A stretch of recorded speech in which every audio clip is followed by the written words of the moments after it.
নমস্কার, আপনারা দেখছেন রূপম টিভি। অরবিন্দ কেজরিওয়াল, দিল্লির মুখ্যমন্ত্রী অরবিন্দ কেজরিওয়াল আবগারি মামলায় জেলে।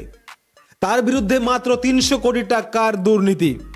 ভালো করে একটু শুনবেন, দিল্লির মুখ্যমন্ত্রী অরবিন্দ কেজরিওয়াল, তার বিরুদ্ধে মাত্র 300 কোটি টাকার দুর্নীতি। সেই দুর্নীতিতে অরবিন্দ কেজরিওয়াল জেলে, দিল্লির মুখ্যমন্ত্রী জেলে। 300 কোটি টাকার আবগারি দুর্নীতি। প্রশ্ন এবার পশ্চিমবাংলার বুকে, কয়লা দুর্নীতিতে ভাইপোকে বারবার ডাকা হয়েছে। ভাইপো গিয়েছেন 2-3 বার, বেরিয়ে এসে বড় বড় ভাষণ দিয়েছিলেন তিনি নাকি কোনো দুর্নীতিতে যুক্ত নয়। আর ভাষণ দেবেনই না বা কেন? তাকে ডাকা হয়, তিনি যান, কিন্তু তাকে ইডি গ্রেপ্তার করতে পারে না। কয়লা দুর্নীতি বড় মাপের দুর্নীতি, অনেক টাকার দুর্নীতি। লিভস অ্যান্ড বাউন্স কোম্পানির দুর্নীতির সঙ্গেও জড়িত অভিষেক বন্দ্যোপাধ্যায়, কিন্তু অভিষেক বন্দ্যোপাধ্যায়কে ইডি গ্রেপ্তার করতে পারছে না। তাহলে কি আমরা বুঝতে পারবো ইডির কাছে তেমন প্রমাণ নেই অভিষেকের বিরুদ্ধে? তাহলে কি আমরা এটা ধরে নেব অভিষেককে শুধু শুধু জ্বালাচ্ছে ইডি?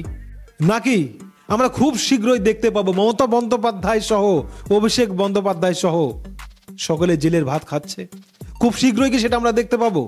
অরবিন্দ কেজরিওয়ালের যদি জেল হতে পারে, উত্তরাখণ্ডের মুখ্যমন্ত্রী যদি জেল হতে পারে, হেমন্ত সোরেনের যদি জেল হতে পারে, মমতা বন্দ্যোপাধ্যায়, অভিষেক বন্দ্যোপাধ্যায়ের জেল হচ্ছে না কেন? প্রশ্ন থাকবে, উত্তর কিন্তু জানতে চাইবে বাংলার মানুষ। যদি সত্যি সত্যি অভিষেক বন্দ্যোপাধ্যায়রা জড়িত হয়ে থাকে, তাহলে গ্রেপ্তার কবে, সেটা জানতে চাইছে মানুষ। তবে এটা ঠিক, নির্দিষ্ট সময়ে সময়ে ইডি তার খেলা দেখাচ্ছে।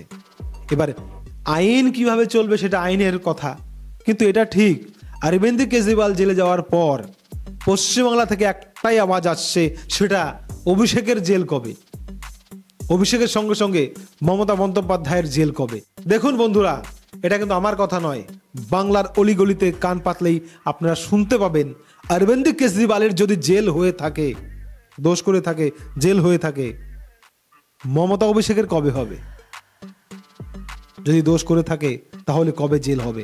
আর যদি দোষ করে না থাকে তাহলে অবিলম্বে খালাস দেওয়া উচিত মমতা এবং অভিষেককে। খবর ভালো লাগলে সাবস্ক্রাইব, লাইক, শেয়ার করবেন। জয় হিন্দ।